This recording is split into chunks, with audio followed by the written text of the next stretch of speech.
There's not one guy, one person in the history of this program that's bigger than the program. What's better than this? Guys being dudes. Ooh, what's up? Welcome into this episode. What number episode is it? 152. 152. Episode 152 of the Program Guys podcast. My name is Mason Prince. Joined with you as always by Ryan Tyson, Mark Hall, Matt Gann, Patrick Kurtzberger. Today is Thursday, December 5th. Be sure to like and subscribe on our YouTube channel. You can find us on all of our social media at Program Guys with a Z on our Facebook, Twitter, Instagram, TikTok. You can also find us on Spotify, Apple Podcasts, Google Podcasts, all of that good stuff. Hey, Spotify Wrapped is out. Send us your Spotify Wraps, baby. If we're in your top, I'm gonna lose it, dude. It'd be sick. I'm looking at you, Ryan Heil. You better. I better see myself on there. It might. The be problem Heil. is he's got other pods, man. I know, man. Like he's a plugged in guy. He is. So yeah, be sure to like, subscribe on all of that stuff. Leave us a rating as well. We appreciate it. Boys, National Signing Day is wrapping up as we finish recording this. As of now, Oklahoma, according to On3, give them credit. Oklahoma, the 17th ranked class in the country. Number one, Texas, for those wondering. Alabama at number 2. Oregon at 3. Georgia 4. You know, the typical people. So we were talking about this before we came on, and we obviously want to get to the Arbuckle news as well. New offensive coordinator for the University of Oklahoma. We'll talk about that as well. Also, Jackson Arnold entering the transfer portal, most likely on his way out. Wasn't there another? I'm missing one more, I feel like. I thought we had one more that hit the portal. Well, Cortez Mills flipped. Yeah, Cortez Mills flipped. That might be the one you're thinking of. Mm-hmm. Yeah, that was early in the day. Early in the morning, Cortez Mills, wide receiver, 4-star wide receiver. Weird ceremony. Yeah. I have a theory about that, but I'll save it. Save it. Save it. So a lot to get to with no football game this week. Still a busy show for the pod, but boys, I want to start with the Arbuckle news for those who have yet to jump on that. Arbuckle in Norman, or working in Norman for less than 24 hours, flips a quarterback from Oklahoma State to Oklahoma, working hard. And also losing Jackson Arnold, most likely. He has yet to go anywhere yet. But your thoughts on Ben Arbuckle for those who haven't. We had an EPC come out, great EPC. Check that out as well. But anyone who hasn't given their thoughts, am I the only one? Was I the only one who wasn't there? I wasn't there. Okay, Ryan, go ahead, man. Okay, I've been going through my thoughts the last 24 hours. And I've been trying to because my instant reaction to this was I don't like it. I don't like this hire. I don't love it. I think and I'm going to give should have came on the pod, man. My initial reaction is that I was the first thing I thought of was it feels like an air raid offense to me, and that's not going to work in the SEC. It's not going to be effective. And I think he's very young. He's 29 years old. He's younger than I am. Younger than all of us on this pod. Younger than all of us on the pod, yeah. And I thought that BV is not in a place to make a risky hire like this. He is unproven. I mean, you could say he's a little proven with the last couple years that he's had at Washington State. And some of the QB work and development that he's had with Cam Ward and John Mateer. It is John, right? Mateer. I'm just going to call him Mateer. So I think he's seen some good results out of his QBs and some of the offenses that he's had. But I was before he got hired, I was they're not going to pick him. He's too risky of a hire. This feels like Lincoln Riley in 2015. I know we talked about this and it's been talked about multiple times by us, but it feels like 2015 Lincoln Riley. And Bob Stoops had just so much more breathing room than BV has at this point.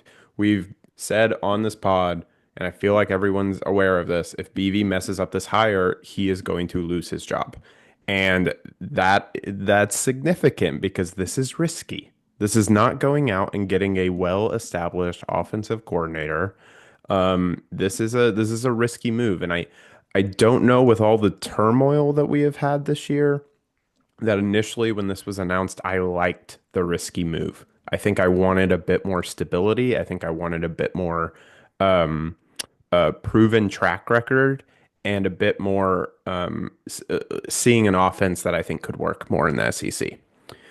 Now that I've gotten a little bit past my initial reaction, I listened to BV's or I read through BV's message and listened to him, I believe it was today or yesterday, where he basically said he's been searching for 2 months. He's had interviews with lots of people. He's checked film, watched film over and over again. And this was the guy. This was the guy that they wanted. That could be coach speak, but I do think he's an honest guy. Honest to a T usually. So I still am just like, I'm not quite there. I know he's mentioned that he can, build any offense around the staff and around like who he has. So he can go more run, he can go more pass if he needs Around to. the personnel, the player personnel. Yeah, around the Yeah, around the to be personnel. clear, right? Yeah. Yes, Cool. around the personnel. I think that I don't know. I just don't know if I believe it yet. I don't think he doesn't have a ton of experience. I mean, it was 4 or 5 years ago that he was a assistant at Houston Methodist, right? So like it's I don't know. I don't know how I feel about it still. I don't feel great. I don't feel as bad as I did 24 hours ago, but I still don't feel great. I mean, it's fine. It's not sexy. I'm fine with I it. think it's the sexy pick for sure. He's 29. I mean, yeah. Oh no, it's I think it's the risky, like flashy pick, in my opinion. And I don't think that's what I wanted. Like I wanted the stable, like boring pick that I knew what I was gonna get out of it. This risk reward is too So who is high. that to you? Because I've given my Arbuckle thoughts, so maybe I can guide you here.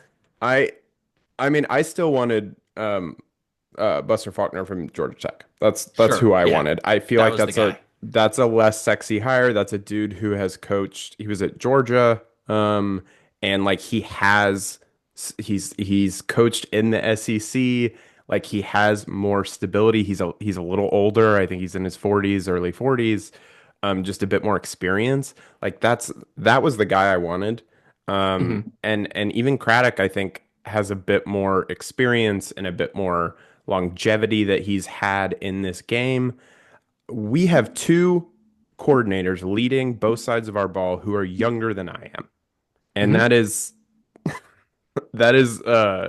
You're washed. That's all we needed. That's all I get out of that. Is I'm you're old washed. as hell. Yeah, you're washed. But yeah, so I agree with everything Ryan's saying. I kind of wanted Faulkner as well. The crazy part of my brain wanted to do something insane like what they did with Gus Malzahn at Florida State and like, pick somebody who doesn't have a fun head coaching job and see if they want to like press the reset button. I don't know who that would be. Like Bobby Petrino sounds hella fun. I don't know how they would have done that. But just something like that. But I'm cool with the Arbuckle experiment, especially if he's well aware that he's coaching for his job and Brent's job in year 1.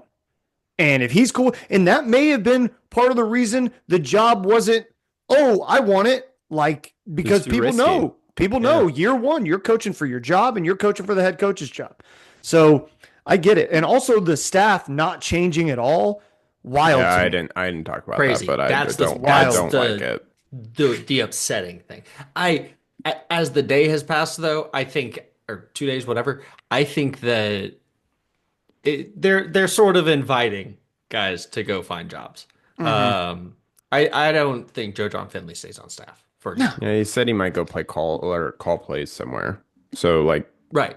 isn't that what the quote said? That's the Opportunity, whole. Along those- right? That's yeah. the whole thing about offensive coordinators who were play callers. Like you don't want to take the demotion. You got the taste of the good life of being the dude who calls the shots. You're not, even if it's at your alma mater, you're not going to want to take a back seat to the new guy. Who's That's younger not what than you. Yeah, that's not what you want. especially at the same place. Especially at the same Correct. place, you know. I'm Matt, not. what do you think? You weren't Yeah, here not either. surprised about beating ball. Go ahead, Matt. I wasn't a part of the pod, but I do like the track record that Arbuckle has. I've seen a couple of interviews he's had, and he was on the presser with BV the other night. Really reminds me of a young Lincoln Riley coming from Down East to the Carolina, accent. small school, the way he talks about personnel and schemes and all that. So it's really just giving me deja vu of what happened a few years back and where he started, and obviously how fast he has risen up the ranks and now being Oklahoma or the Oklahoma OC moving forward. Yeah, my biggest thing is he's played inferior competition. I mean, the best game that they've played this year is they beat Texas Tech, but that was week 2, and then they got smacked by Boise State middle of the year. So is that partially because Washington State's not a good overall program, or is it just, the stats are being padded because they're playing absolutely no one? I'm just not sure how it translates to the SEC where it's more ground and pound versus air raid. So we're just going to have to see because, to everyone's point, it's a boomer bust hire. And if things don't change around the first year, especially after Jackson Arnold's leaving, if we don't get the Washington State quarterback or somebody else that can fill that role that knows the system, it's not going to be a good year.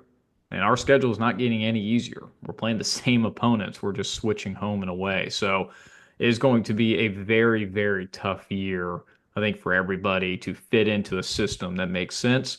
We're just going to have to see how it plays out. I hope for the best. I mean, again, this is a very, very risky hire. I loved it, but it'll be hard to see how it turns out. Did y'all see One thing that? that- Did y'all see that crazy stat, or not even stat? That crazy story about him having his first date with his wife at the OU Notre Dame game in 2012. Because I saw the tweet. his wife comes from an OU family, I guess. Where I didn't know that was a connection. Apparently, it is. That game was like my freshman year at OU, and I'm Your I'm sophomore. really struggling with the age thing, guys. I'm having like a mental Dude, breakdown that we're like Think we're older that would have than been both when these they were in people. high school I know, Mm-hmm. going to an OU game. and Yeah. I was there as a student. Yep. I camped out for that game and got Then on we game got- or tried then to we get on got game day. Destroyed. That's what I thought, right? You did it like a dress up. Yeah, I dressed up as the leprechaun and was put in a cage, and Lee Corso laughed at me, so that was good. and That then was we got beat Good badly. So And we got beat. Got smoked. Manti Te'o and his girlfriend. Pat, anything to add on the Arbuckle front that you didn't touch on already? Yeah, I mean, this will help us transition into the next point. I'm really glad because he most likely comes with a quarterback, and we needed a quarterback. I was of the team no more Jackson Arnold, and I hope he can bring in his quarterback, John Mateer, to keep the ball rolling. I think that will be really good for the program overall. Yeah, he's not officially in the portal yet as of nope. 7:20 p.m. Central Time on Wednesday night. Feels like it's coming. I don't know. I would hope. If it does But- come, he's gonna be a big target for a lot of schools. So it's Like like the transfer portal like quarterback market is not a fun one right now. Like Jackson Arnold's probably the best name in there. Cade McNamara is in there. Gross. Fafita. No, Fafita. no, He is Fafita's not not in. in. Actually, he's not in. Yeah. We did this Okay. all through the day. Raiola's in, but reporters he's going talked to his Tech, dad, and he's right? not in. I don't know if the Raiola thing was real. I think Was No, it that was not fake. real? Was that fake? That was fake. You can't trust anything Oh, that's nowadays. awesome. they were trolling leave to it make in. to make him Leave look it like in. Patrick Mahomes. Yeah. Yeah, they're I get it. I get it now. But Yeah. But okay, so here's I think this is still realistic, right? John Mateer hits the portal, let's say, and Joe Craddock takes a different job, and Mensa hits the portal.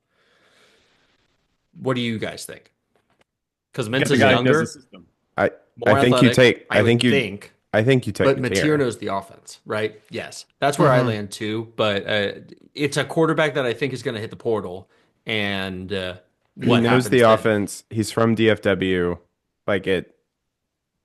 I think that is enticing for him to come. His offensive coordinator that he's worked with this past year, where he's had a very, very good year, if you look at his statistics, is at OU now running the play calling. I mean, the only thing that could pull him away would be like, I think, money. somewhere else. But but I think it's I'm not in also the dude's head. So it's easiest to tell Michael Hawkins he's not starting because John Mateer is here and he knows the offense. It's harder to tell Michael Hawkins he's not starting if another guy comes. Then it's a quarterback battle. And I worry about Hawkins staying around. I want him to stay around. Oh wow. Mhm. I thought John Mateer was older than he is. He's only No, a he's only sophomore, like a right? Yeah, he's a sophomore. sophomore. He's Jackson He's gonna be Arnold's a class. junior Yeah, Yeah. he's Jackson and Arnold's class. then a senior. Wow. Okay, yeah, that sort of changes my own calculus on this. Yeah, I would go John Mateer for sure. I was about to say, Oh, sure. what if Fafita did enter the portal? Because There's a bunch of these are the what ifs. questions, right? You know Yeah. what I'm gonna hit you with next? What if Jackson Arnold hits the portal? Let him go. What do you do? Man, There's your segue, baby. yeah, I truly hope Mark that just Jackson gave it to Arnold, you.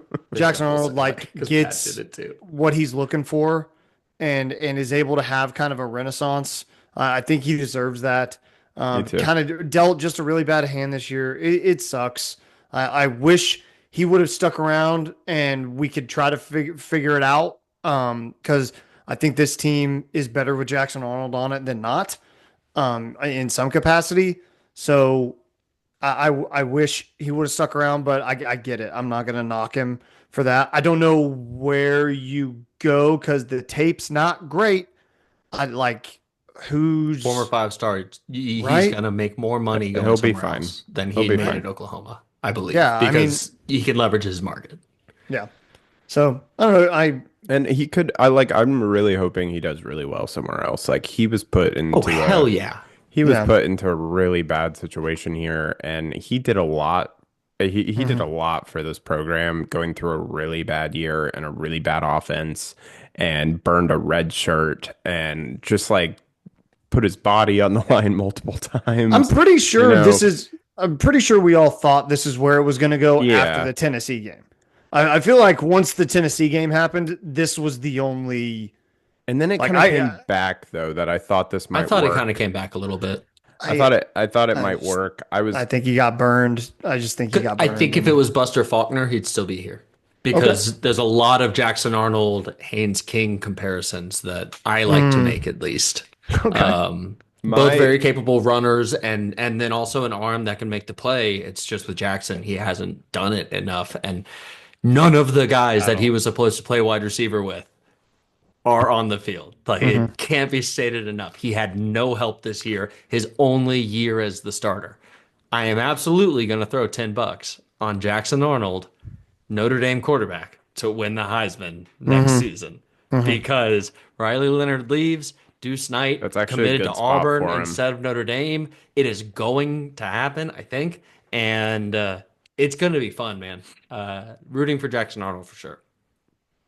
Matt, anything to add? Fun fact, since 2000, I think OU's had 6 or 7 5-star quarterbacks. Only one of them has ever finished their career at OU. Who would that be? Blake Bell. It is only Blake Bell, who is a Super Bowl chomp with the Kansas City Chiefs. But that just really shows you I have that no idea how you get here to these Chomp? words, man. What? Like, Where did Chomp come from? It's like chomps, the Chief They're the chomps. chomps.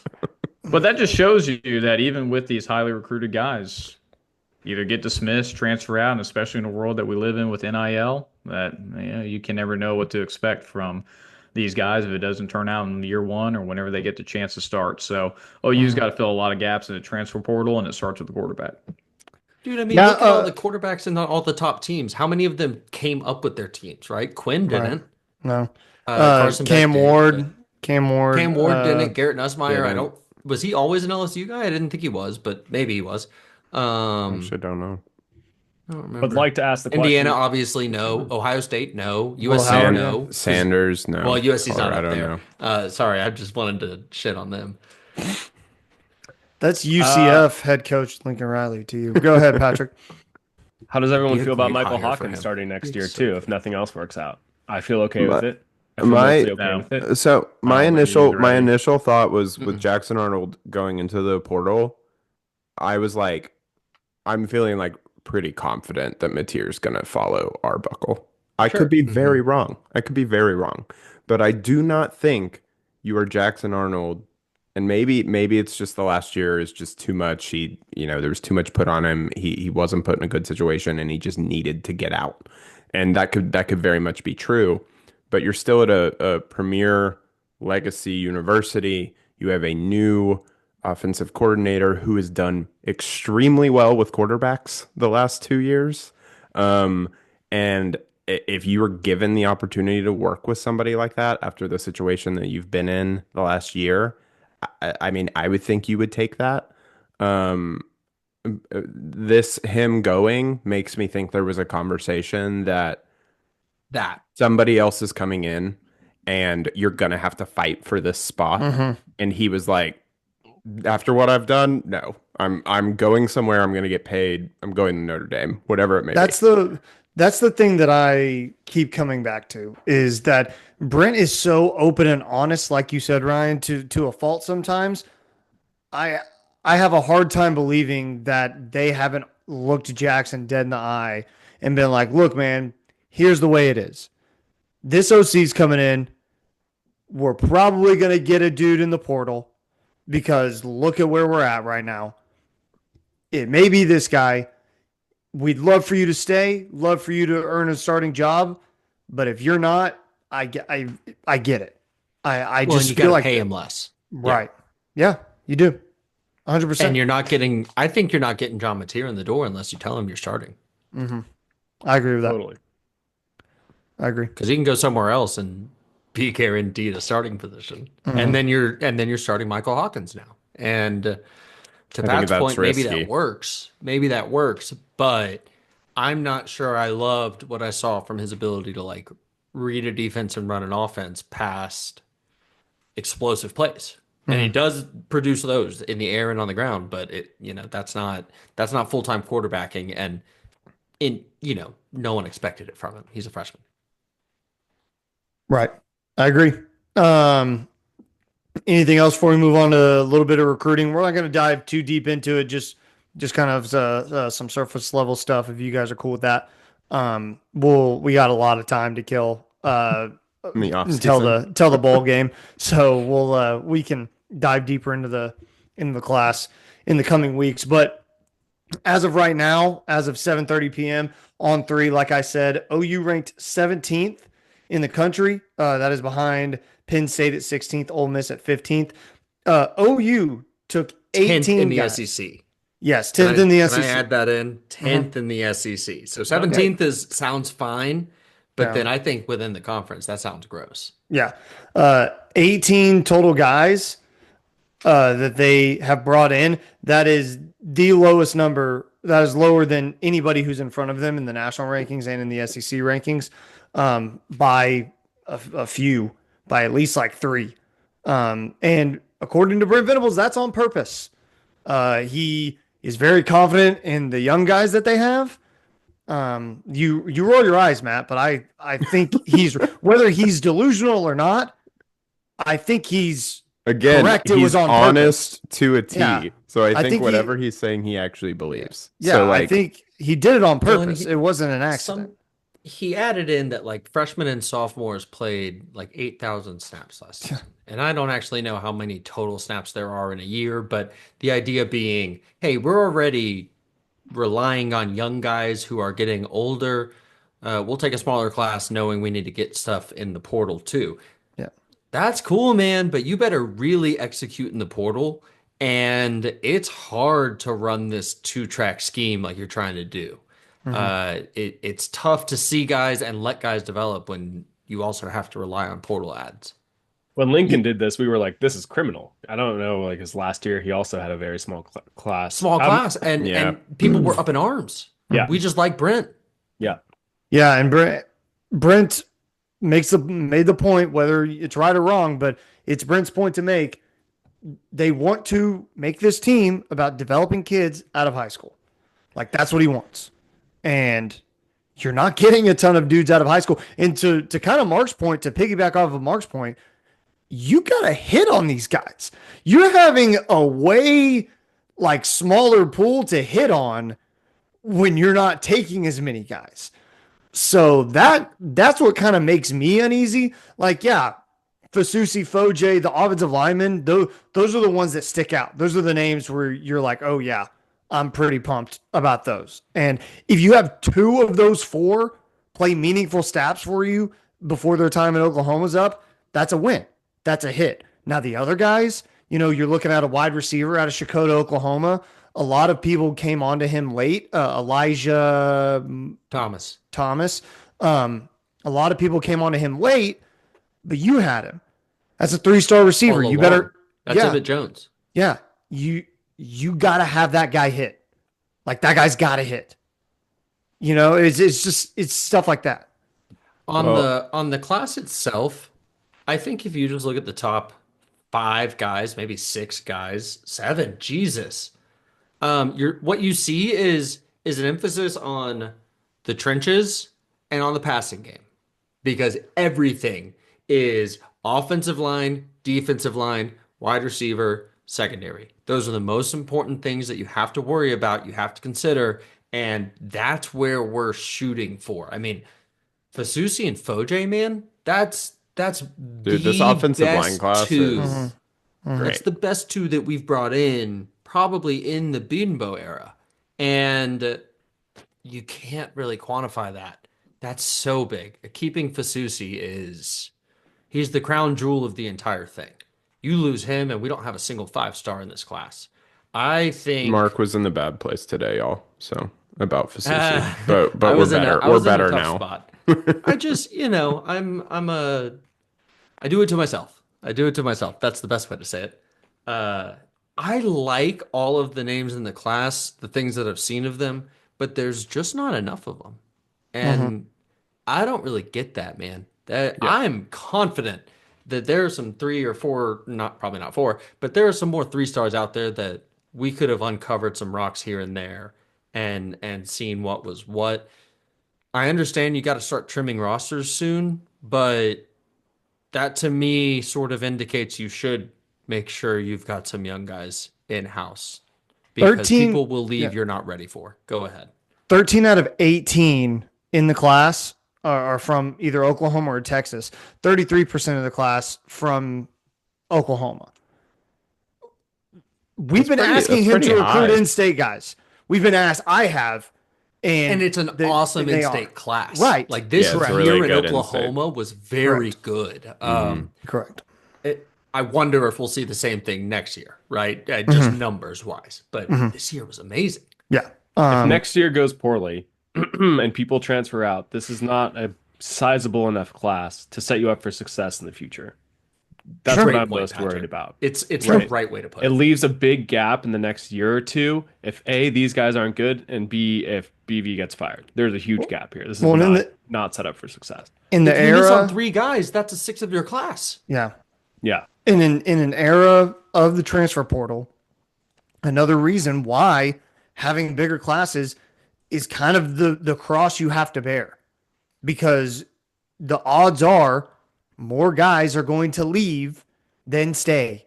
Like they're going to know that I'm not going to play, so I'm going to bail. Like I'm going to go somewhere where I am going to play. Like you can preach culture all you want. I get it. That's what you're trying to build. But you're not going to have 100% buy-in on culture all the time. Kids want to play football. They want to play and get paid. Yeah, that's what they want to do. Whether it's real or not, and it's most of the time it's not, because what's the percentage? It's like 1.2% or something like that of college athletes playing the NFL. Like it's a very small percentage that go on to play in the NFL, but they all think they're good enough to do it. So they're going to go a place where they can get seen, get more tape, and make some money. And if they're not getting it from you, they're going to go somewhere else. And when you have a smaller class like that, you leave yourself open, like Patrick said, for damage, for not setting you up for the future, for the culture you're trying to build. Anytime I hear someone even close to like professional sports or agents talk about this, they're like, I would tell my people to go in the portal every single year. Just every single year. And from a business decision, yeah. Find an offer, take it back to your team, and either we take it or they match it. And that's just what we would do every single time, because there's no, like, it's an easy out. It's a lot of work to keep your guys in-house. And so far, so good for Oklahoma on that front. For the most part, right? Like, Jaquez Petaway's gone. Who else am I missing? Eh, I mean, no one. Jackson Arnold will be gone. Yeah, we talked about that one, right? Yeah. But that's sort of part Those are of the both kind of circumstances that, that's the tough turn, right? Is it is yeah. circumstantial. I think related to Petaway, kind of going to some of the people who decommitted this week. So Grayson Harris, Marcus Harris, as well as Cortez Mills flipping to Nebraska this morning on signing day. Correct me if I'm wrong here, but those are all wide receivers. Yes. And we're losing Petaway. There's something going on with the wide receiver room. And I think this is probably related to a lot of our current wide receivers who are hurt all year, expected to leave afterward, and are no longer potentially leaving. And I think that basically has made our offensive coaching staff say we need to probably take away a few of these scholarships. That there's no like proof and evidence out there that this is what's happened, but that is the vibes that I have been getting, is that some of these scholarships some of these conversations have turned from, okay, well, we can't offer you this scholarship anymore due to X, Y, and Z reason. Or they just tell them that circumstances have changed. Circumstances have We've changed. promised you, playing time year one may not be realistic. You might Something have to like walk on. You like it's. I was on the spaces last night that Thune was doing and the OU Insider guys were doing, and these guys were told, like, we're taking your scholarships. You can, what they call it, gray shirt, which is like you can enroll in the fall, yeah, that's not so- in the or in the summer, but not in the spring, something like that. You can do that. We would love to have you in that way. And I'm actually looking at Grayson Harris on more than one website, and he's still, it looks like, maybe gonna do it. That's tough. You still shouldn't do that to one of your guys, but Yeah, so there's something going on but with now the they've wide got to receiver do room, something with it. But yeah, exactly. You cannot whiff here. If you are making these choices to decide not to bring people in, you also can't. You've probably been quote unquote promised by the wide receiver core that you have in there, like Nick Anderson and Farouk, maybe some others, that they are most likely staying, and that's where these spots are going. Again, I have no confirmed evidence about any of this, but the opposite. you run the risk. You think the opposite. You think they're leaving. I think we're going to see at least 2 or 3 leave from that room, from that 5. But then why wouldn't you bring in 2 new people into this class? Because you're going to bring in, because you're looking Transfers? for transfer portal guys who have played. A Micah Hudson. I don't think we're not in on Micah Hudson that I know about, but no, I don't think so. guys like that who have shown it, right? Who Got have it. who have Okay. shown those things. I still think that's a kind of a shitty way to do business, honestly. I agree. It just sort I of don't is. like it. I don't Super like bad. it, and I get that you have to make tough decisions in this world, but I think that's a shitty way to do business, and I think we did wrong by those 2 guys. I'm happy for Marcus Harris landing at Washington. That's going to be a great opportunity for him with Jet Fish, but it sucks to be Grayson Harris because he was in on May 1st, 2023, and did not mess around. Didn't he waver. did not go other places. He did not take visits. I mean, he was in, man. That sucks. On a positive note, with this recruiting cycle, we had a very, very bad year, and only 2 key folks flipped with Kevin Sperry and Cortez Mills. I was expecting more to flip, especially Fasusi after the last few weeks of the season we had. The staff did a great job retaining the people that they had in this class. The Harrises, like we've been mentioning, that was our decision. It was not their decision. So we really only lost 2 battles. One, Cortez Mills in Nebraska, which I don't care about at all, and Kevin Sperry, who I don't think will be good either. So I'm totally fine with it. And I think the staff did a great job retaining these people throughout the awful season we had. Where did Sperry go again? Florida State, good luck. Yeah, good luck. I would have super duper loved, and I don't know the scenario. Jamarian Ficklin from Muskogee, Yeah. Oklahoma, goes to Utah. Yeah. And then the Utah kid comes to Oklahoma. Yeah. I would have liked to fight a little harder for that because I've seen Jamarian Ficklin play, and that dude's a freak. And I have not seen the other kid play. I hope he's great. I hope he's a good football player. But I've seen that Jamarian Ficklin kid play, and that dude is a monster. And I would have loved to at least have him on campus for a year or two to just see what happens. Because that It would would have have been been fun. nice if we had like 3 more days before signing day. Yeah. Because Arbuckle gets in and he already has a relationship with this other guy. Mhm. And we'll see. Maybe he's great, but he's the Yeah. lowest rated recruit on the Right. in the class according to On3. Right. Anything else on the recruiting front before we move on at all, guys? I'll highlight a couple guys since I've been quiet and we haven't talked really too much about each of the individual names. I know we're keeping it high level, so I'll do the same. Tristan Hayes coming out of the Call Albert Yes, sir. pipeline. He's going to be 6'2", 175. Highly recruited there. That pipeline continues to roll. The one running back in the class, I believe, is just Torrey Blaylock. I know they were high on him very early, so glad to see that he is still committed. 4-star out of Humble, Texas. And then the two safeties that are coming in, Omarion Robinson coming from Little Rock. I think he had pretty good high honors in the Rivals 5-star camp, and he could easily be a 4 or 5-star if he was in a different state. Same with Marcus Wimberly coming out of Arkansas. So I think a lot of these guys have opportunities, even though they might be 3 stars. They could definitely be 4 stars elsewhere in different states if that was the case. So I think there's some good gems in this class. It's just not enough for me. I'll always take more quantity than I can for these recruiting classes, especially in the landscape that college football is today. So the more the merrier, but I think there are some good gems in this class, along with a pretty good offensive line class that Bill B was able to put together. But I think there's just too big of an emphasis, like we talked about in the transfer portal. There's a lot of gaps that we're going to have to fill to make this a complete team and a ready SEC team, because obviously we were not ready this year to fully compete. A lot of holes to fill that BB is going to have to find. I think that's a good analysis, I'm Cam. trying to find his name. Short and sweet. Nope, Owen wait. Hollenbeck, 340. 6'2", 340. Hot. Love that guy. Dude, this he's a offensive center. line class. It's gonna be really good to see him play in 2 years. Yeah, it's gonna be sick. Owen Hollenbeck. Have you seen like his like Do high you want a video center that to come OU in and start? No, No, not I'm really. just making a point. But What's the the video That we don't he, play young people.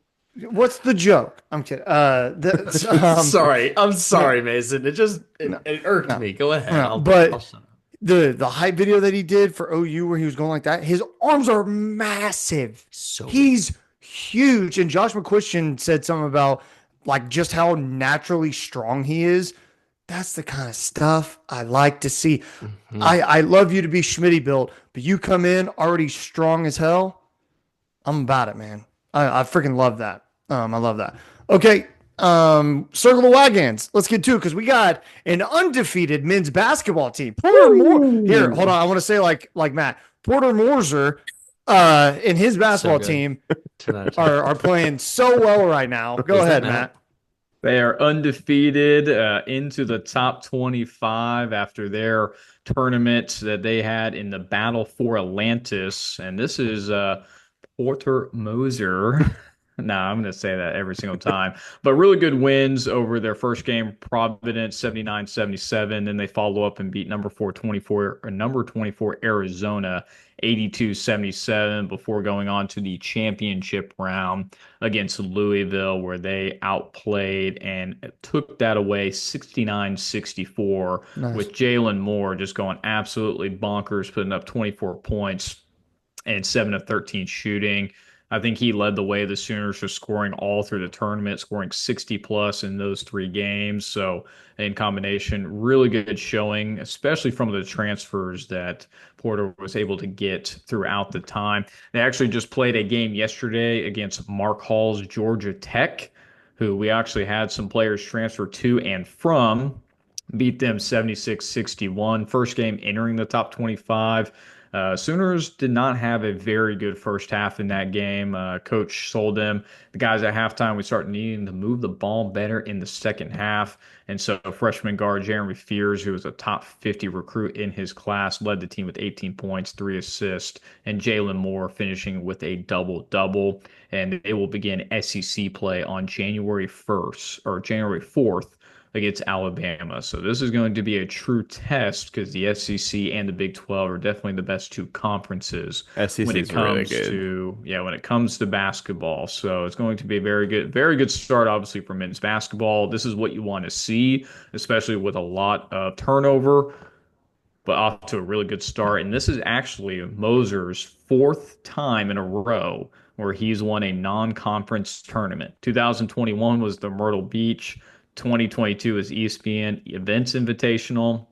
Last year was Rady Children's Invitational, and this year the Battle for Atlantis. So he is very good in these beginning tournaments in the year. Can he take that momentum moving forward into SEC play? We have to see. Let's flip it over to the women's side, who comes in number 11 after their loss to Duke in their tournament just a few weeks ago. That was a very barn burner of a game. OU had a claw back. They actually hit a game tying three to send it to overtime before falling to Duke. I think it was like 109 to 100 and something. So triple digits for Jenny B's team, but couldn't outlast the Lady Blue Devils in that game. But they did turn around and beat number 22 Louisville 78-72. They were actually down by 11 points going into the fourth quarter, but outscored them on a 10-0 run to end the game to outlast the Lady Cardinals. And so Peyton Vonhurst, the point guard for Oklahoma, actually transferred from Louisville. Meant a lot to her in this game, the opportunity to play her former team and obviously play for Coach Jenny B. She's averaging 13, 6, and 5, and she was named co-player of the week on Tuesday. So very impressive on both sides of the court for men and women. Hopefully they can continue that into conference play. Last one here is OU women's volleyball. They are heading to Pittsburgh to face UTEP in the first round of the NCAA tournament. Alex Shelton is all-team SEC first team. She joined the 1,000-kill club and recorded double-digit kills in every single match. Gessberger and Lyndon Martin all second team SEC, and wish them luck in the upcoming tournament. I know tennis and some other ones are finishing in their postseason, so hopefully to have some more updates on all these teams moving forward. That is Circle the Wagons. That's big for volleyball. I feel like we haven't had a good volleyball team in years. A really long time. Yeah, so that's cool that they made the NCAA tournament. Hopefully they can make some noise in there as well. Okay, PGP MVP of the week time to round out the show. Who wants to go first? Anybody got an MVP they want to go first? I'll go. Yeah, go, Pat. Ben Arbuckle. Buckle up, folks. We got a new offensive coordinator in town. We're going to the playoffs next year. Okay? No excuses. John Mateer going to New York City. New York City, folks. He's right more than he's wrong. He really is right more than he's wrong. Who said that he doesn't want Jackson Arnold on this team? Yeah, Patrick. Me. Patrick, who's now in the transfer portal? Best wishes to Jackson Arnold. I think he's going to be great, just not at Oklahoma. Are you like taking on like a New York accent? What's happening to you? I think I'm a little sick. Okay. Buckle up. Buckle up. Buckle up for safety. All right, Ryan, you got an MVP? Yeah, Sam Darnold played. I know. Mark's looking at me like he's like, I was right this whole time. A true story this year of how much coaching matters in the NFL and how much coaching a quarterback matters in the NFL, because Sam Darnold has been great for the Vikings, and they had a comeback victory this past weekend against the Arizona Cardinals.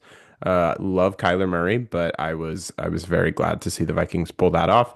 Came back, they were down 19-6 with like 3 minutes left in the third.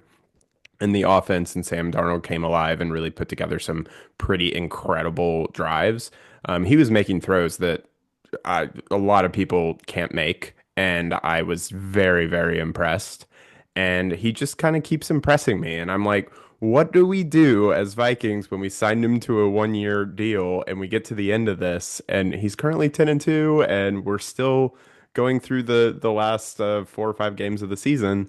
Like, are we gonna need to sign him more? I don't know what we're gonna do exactly, but I think that's gonna be fun to talk about later in the season.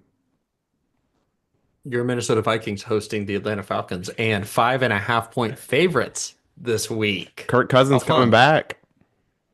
Yeah, maybe they start Penix. That'd be cool. And, You don't like the four Falcons turnovers? Falcons Twitter is there.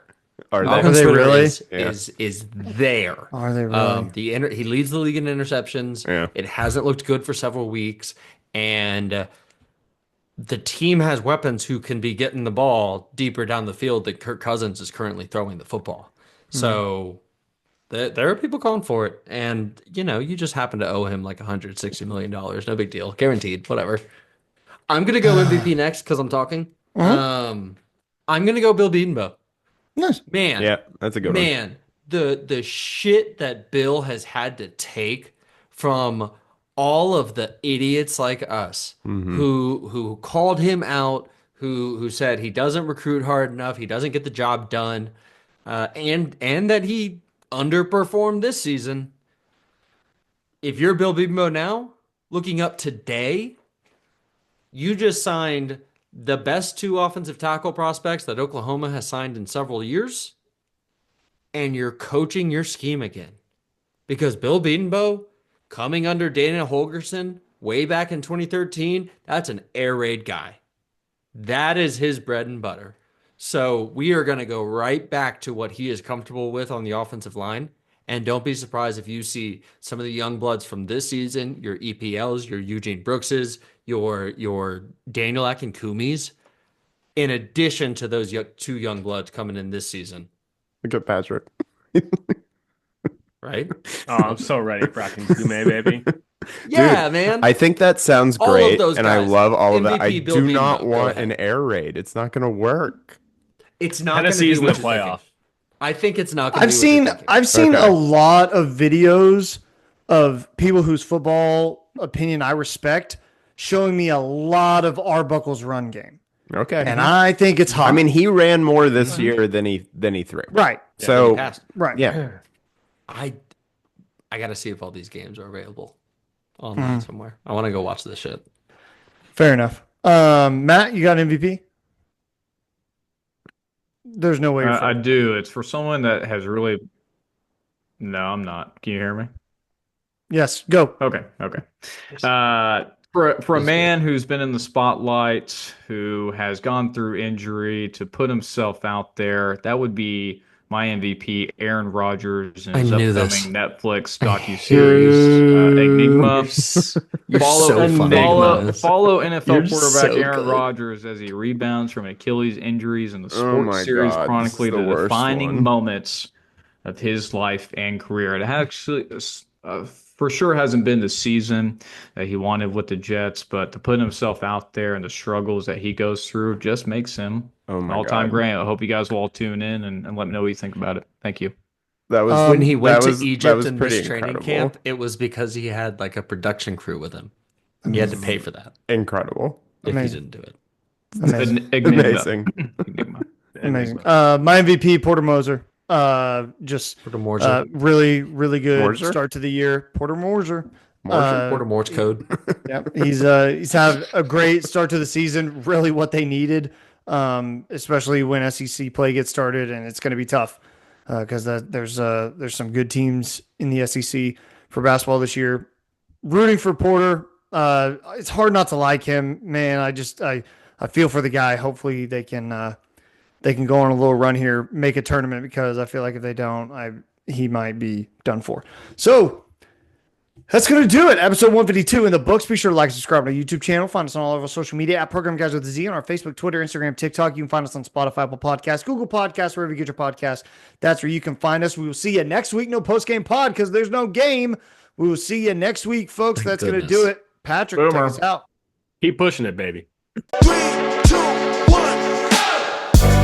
There's not one guy, one person in the history of this program that's bigger than the program.